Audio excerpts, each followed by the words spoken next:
সুপ্রিয় viewer, Sylhet I নিউজের সরাসরি লাইভ সম্প্রচারে সবাইকে শুভেচ্ছা জানাচ্ছি। সিলেট আই নিউজের পক্ষ থেকে আমি সৈয়দ হেলাল আহমদ বাদশাহ। আপনারা জানেন, গতকাল থেকে গোয়াইনঘাট উপজেলায় বন্যার আশঙ্কা দেখা দিয়েছে এবং আজ অবধি বন্যা পরিস্থিতি অনেকটা অবনতি হয়েছে, বন্যা পানি বৃদ্ধি পেয়েছে। তাই বন্যা বর্তমান পরিস্থিতি সম্পর্কে জানাতে আমি আজ উপস্থিত হয়েছি সিলেটের গোয়াইনঘাট উপজেলার তোয়াকুলি ইউনিয়নে, যেখানে আপনারা আমাদের স্ক্রিনে দেখতে পাচ্ছেন।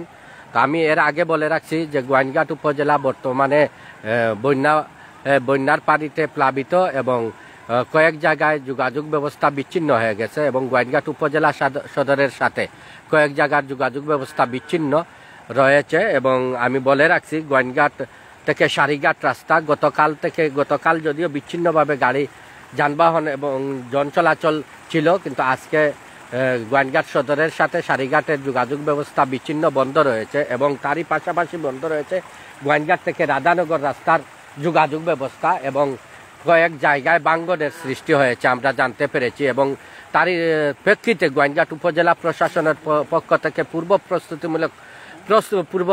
প্রস্তুতি নেওয়া হয়েছে। গতকাল থেকে গোয়াইনঘাট উপজেলার বন্যা কবলিত মানুষের আশ্রয়ের জন্য প্রশাসনের পক্ষ থেকে উপজেলা নির্বাহী কর্মকর্তা তাহমিলুর রহমান মহোদয় 56টি আশ্রয় কেন্দ্র প্রস্তুত করে রেখেছেন বন্যা কবলিত মানুষ যাতে আশ্রয় কেন্দ্রে আশ্রয় নিতে পারে এবং যে কোনো দুর্যোগে তাদের সহায় সম্বল নিয়ে আশ্রয় কেন্দ্রে উঠতে পারে, তার জন্য 56টি আশ্রয় কেন্দ্র প্রস্তুত করে রাখা হয়েছে। এবং বিভিন্ন ইউনিয়নের আশ্রয় কেন্দ্রের দায়িত্বরত সদস্যবৃন্দের মোবাইল নাম্বার দেওয়া আছে, যা আপনারা গতকাল থেকে সামাজিক যোগাযোগ মাধ্যমে দেখতে পাচ্ছেন। এবং আমি এই মুহূর্তে উপস্থিত হয়েছি যে জায়গাটায়, যেখানে দেখতে পাচ্ছেন আপনারা সালুটুকর গোয়াইনঘাট সড়কের প্রধান সড়কের জাঙ্গাইল থেকে ফুলতলসগাম গ্রামের রাস্তাটি, যেখানে প্রবেশদ্বারে আমি প্রবেশ মুখে উপস্থিত হয়েছি। এখানে আপনারা গত কিছুদিন যাবৎ দেখতে পাচ্ছেন কোমলমতি স্কুল শিক্ষার্থীরা বন্যার পানি খুব কষ্ট করে পেরিয়ে পার হচ্ছে। তারই ধারাবাহিকতায় গতকাল আপনারা দেখতে পাচ্ছেন স্ক্রিনে একটি বাসের সাঁকো তৈরি হয়েছে। সোনার বাংলা উচ্চ বিদ্যালয়ের স্কাউট দলের শিক্ষার্থী এবং সোনার বাংলা ফুলতলসগাম শিক্ষা উন্নয়ন ফাউন্ডেশনের সদস্যবৃন্দ এবং সাধারণ শিক্ষার্থীরা মিলে গতকাল এই কোমলবতী শিক্ষার্থীদের এবং সাধারণ মানুষের যাতায়াতের জন্য একটা বাসর সাঁকো তৈরি করেছেন। যে এই যে ফুলতলসগাম গ্রামের এবং জাঙ্গাইল গ্রামের প্রবেশদ্বারে যে বাঙ্গনটি গত 3-4 বছর যাবৎ এই এলাকার হাজার জন মানুষ ভোগান্তি পাচ্ছে।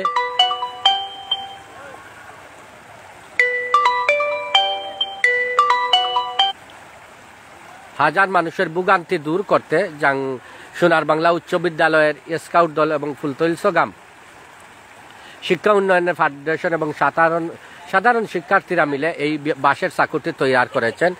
এবং আমি আগেই বলেছি আপনাদেরকে যে বন্যা পরিস্থিতি সম্পর্কে যে কথাটি বলতে চাচ্ছি, যে এই সালুটুকর গোয়াইনঘাট সড়কের লামাফাড়া নয়াবাজার নামক স্থানে যে ব্রিজের কাজ হচ্ছে, যেখানে ডাইভারশন দিয়ে পানি প্রবাহিত হওয়ার কারণে রাস্তাটি দ্বিভাগ হয়ে গেছে এবং রাস্তার ওপাশে গাড়ি, ওই পাশের গাড়ি, দুই দিকে গাড়ি এবং সাধারণ যাত্রীরা ভোগান্তিতে এবং অনেকে সালুটুকর কোম্পানিগঞ্জ রোড দিয়ে তোয়াকুল ইউনিয়নের দিকে, তোয়াকুল বাজারের দিকে এসে বাহির হচ্ছেন। এবং এই আরেকটা ডাইভারশন রয়েছে বঙ্গবীর খাইরাই নামক স্থানে এবং তোয়াকুল স্ট্যান্ডের সামনে ডাইভারশন। প্রতিটা ডাইভারশনে মানুষকে ভোগান্তি পেতে হচ্ছে এবং দ্বিগুণ ভাড়া দিয়ে মানুষ যাতায়াত করতে হচ্ছে। তার আগে আমি দেখিয়ে দিচ্ছি আপনাদেরকে এই সাঁকোটি যেভাবে নির্মাণ করা হয়েছে কোমলমতি শিক্ষার্থীদের। এবং বর্তমান পর্যন্ত এই গোয়াইনঘাটের বৈরী আবহাওয়া বিরাজ করছে এবং একটু আগে বৃষ্টি থেমেছে, মুষলধারে বৃষ্টি হয়েছিল, একটু আগে বৃষ্টি থেমেছে। এখন আবহাওয়া অনেকটা কালো মেঘ জমে আছে আকাশে, কিন্তু বৃষ্টি হচ্ছে না। এবং গ্রামীণ অনেকটা রাস্তা পানির নিচে নিমজ্জিত হয়ে গেছে, গ্রামীণ অনেকটা রাস্তা। এবং গবাদি পশু নিয়ে কৃষকরা বর্তমানে অনেকটা দুশ্চিন্তায় ভুগছেন গবাদি পশু নিয়ে। এবং যে ব্রিজটি নির্মাণ করা হয়েছে, আমি এখন ব্রিজের উপরে উঠে আপনাদেরকে দেখিয়ে দিচ্ছি ব্রিজটিকে।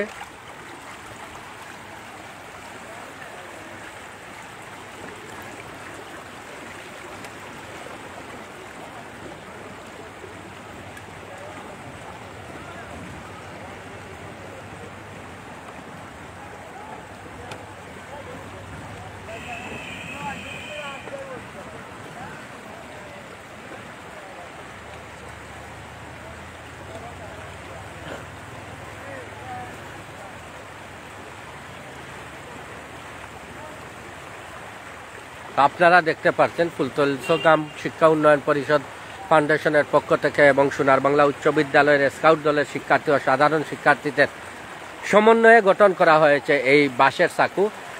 গতকাল রাতে পানি বৃদ্ধি পাওয়ার কারণে সাঁকো পেরিয়ে পানি চলে গেছে অনেকটা দূরে। তারপরও আজকে আমরা এসে দেখেছি যেখানে ছাত্রছাত্রীরা অনেকটা ভোগান্তি পার হচ্ছেন এবং আমি দেখিয়ে দিচ্ছি আজকের বন্যা পরিস্থিতি। বন্যায় প্লাবিত বর্তমান গোয়াইনঘাট উপজেলা। এখন পর্যন্ত ক্ষয়ক্ষতির কোনো খবর পাওয়া যায়নি, তবে বিভিন্ন জায়গায় মানুষ রাস্তাঘাটে যাতায়াতে ভোগান্তি পাচ্ছে এটার খবর পাওয়া গেছে। এবং আমি আপনাদেরকে আজকের লাইভের মাধ্যমে বলে দিচ্ছি যে আপনারা যারা শাহলিটুগড় থেকে গোয়াইনঘাট যাবেন তারা লামাপাড়া নামক স্থানে যেখানে ব্রিজের কাজ হচ্ছে, যেখানে ডাইভারশনে পানি প্রবাহিত হওয়ার কারণে রাস্তা দুই ভাগ হয়ে গেছে, যার কারণে অনেকটা এই যানবাহন চলাচল বর্তমানে বন্ধ আছে। মানুষ এই কোম্পানিগঞ্জ রোড দিয়ে খাগালি বাজার হয়ে তোয়াকুল এসে পার হচ্ছেন এবং তোয়াকুল ডাইভারশন পার হতে তোয়াকুল বাজারের দিকে ইসবপুর শাহপুরের পিছনে দিয়ে মানুষ কান্দি গ্রামের সোনার নোয়াপাড়া কান্দি গ্রামের যে রাস্তাটি ওই রাস্তা দিয়ে মানুষ বাহির হচ্ছেন। এবং বর্তমান পর্যন্ত আমি আপনাদেরকে বলে দিচ্ছি গ্রামীণ অনেকটা রাস্তা পানিতে নিমজ্জিত হয়েছে এবং সারিঘাট গোয়াইনঘাট রাস্তা যোগাযোগ ব্যবস্থা বিচ্ছিন্ন এবং রাধানগর এবং গোয়াইনঘাটের যোগাযোগ ব্যবস্থা বিচ্ছিন্ন। শুধু শাহলিটুগড় থেকে হাদারপাড় রাস্তা এখনও যোগাযোগ ব্যবস্থা সঠিকভাবে রয়েছে, কিন্তু দুইটি ডাইভারশনের কারণে অনেকটা ভোগান্তি পেতে হচ্ছে মানুষদের।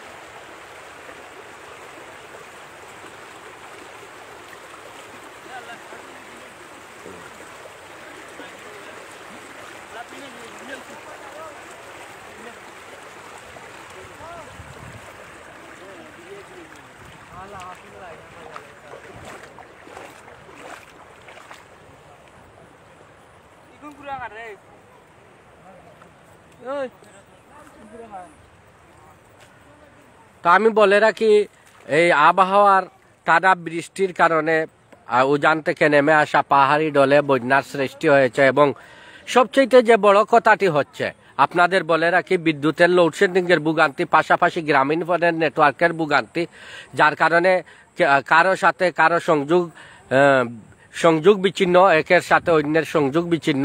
গ্রামীণ ফোনের নেটওয়ার্কের যে ভোগান্তি সেটা বলার উপেক্ষা রাখে না। এত ভোগান্তিতে আমরা আছি, গ্রামীণ ফোনের এই এলাকার মানুষরা গ্রামীণ ফোনের ভোগান্তিতে আছেন, নেটওয়ার্ক নাই বললেই চলে। পাশাপাশি লোডশেডিং এর ভোগান্তি। লোডশেডিং যদিও আমরা জানি টানা বৃষ্টির কারণে বিভিন্ন জায়গায় লাইনচ্যুত হয়েছে, যার জন্য লোডশেডিং হচ্ছে, কিন্তু নেটওয়ার্কের যে ভোগান্তি, এই ভোগান্তির শেষ কবে হবে সেটা বলা যাচ্ছে না। এই নেটওয়ার্কের ভোগান্তির কারণে কারো সাথে যোগাযোগ করা যাচ্ছে না, যোগাযোগ থেকে অনেকটা বিচ্ছিন্ন রয়েছেন নেটওয়ার্কের ভোগান্তির কারণে। গ্রামীণ ফোনের যে নেটওয়ার্কের ভোগান্তি, গোয়াইনঘাট উপজেলায় বেশিরভাগ মানুষ গ্রামীণ ফোনের নেট ব্যবহার করে থাকেন, কিন্তু এই গ্রামীণ ফোনের নেটওয়ার্কের ভোগান্তির কারণে মানুষ খুব অসহায় অবস্থায় আছেন ভোগান্তির কারণে। কারো সাথে আত্মীয় স্বজনের সাথে মানুষের যোগাযোগ হচ্ছে না।